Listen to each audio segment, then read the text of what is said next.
Under my umbrella, Ila, Ella, eh.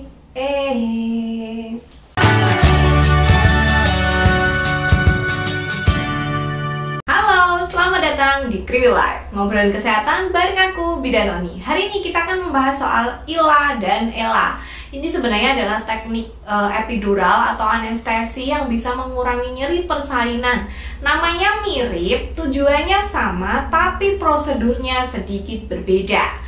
Nah, apa sih sebenarnya Ila dan Ella itu? Kita bahas dari Ella dulu ya. Yang pertama kita akan membahas Ella atau epidural labor anestesi. Ella ini bisa dilakukan sejak masih pembukaan 1. Biasanya nanti ibu akan disuruh miring atau duduk agak dekluk gitu, karena yang dipasang selangnya itu adalah di area tulang belakang ini. Nanti akan disuntik, dipasang selang kecil, jadi kayak ada selangnya yang ngelewar-ngelewar di belakang ini untuk memasukkan dosis obat biusnya gitu.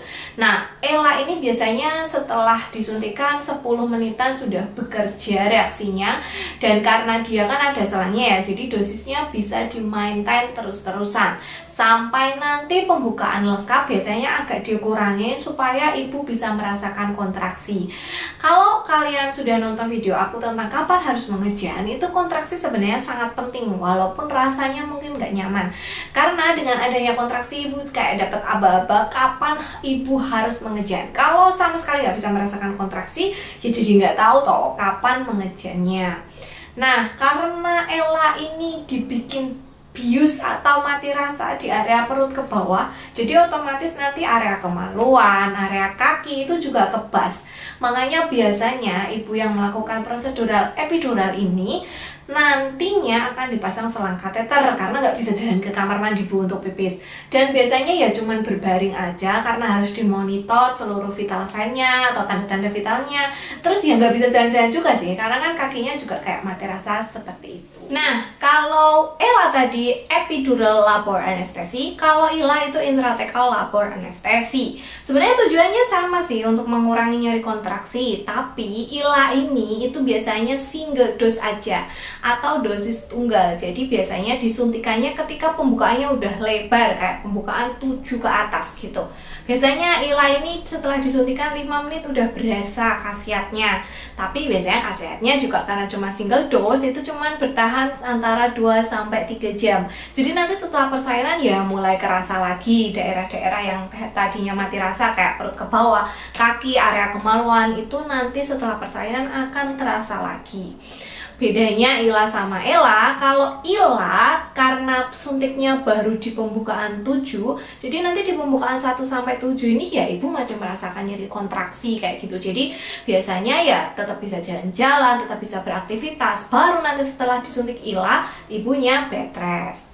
Nah, baik Ila maupun Ella ini menurut penelitian tidak begitu berpengaruh terhadap kondisi janin ya. Ini juga kenapa kalau misalnya kalian SC itu biasanya dibiusnya bius lokal. Karena memang bius lokal anestesi, lumbal anestesi itu tidak begitu berpengaruh terhadap janin. Kecuali misalnya nih ibunya ada alergi terhadap anestesi atau janinnya juga sensitif, itu bisa menyebabkan gagal nafas atau asfiksia. Tapi kasus itu sangat jarang.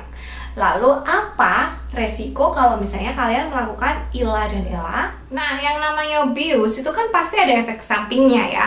Apa sih efek samping Ila dan Ella? Efek sampingnya yang pertama adalah dia bisa menurunkan tensi kita. Otomatis ketika tensi kita turun, maka nanti juga oksigen di dalam tubuh kita turun, nanti bisa ngaruh ke oksigen yang ditransfer ke janin gitu. Jadi biasanya memang kalau kalian melakukan Ila dan Ella itu nanti akan ditungguin dokter anestesi atau perawat anestesi yang akan memantau tanda-tanda vital kalian. Yang kedua adalah kalian bisa mengalami mual, muntah, ataupun pusing.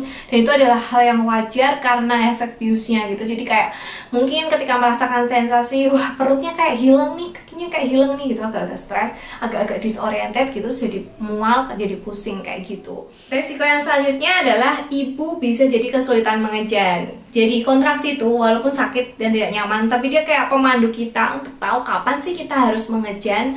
Nah, kalau nggak ada pemandu karena mungkin hilang atau sangat berkurang sebab ILA dan ELA ini, akhirnya jadi kita susah mengejan maksimal. Terus nanti efeknya jadi persalinannya mungkin bisa berjalan lebih lama daripada yang seharusnya.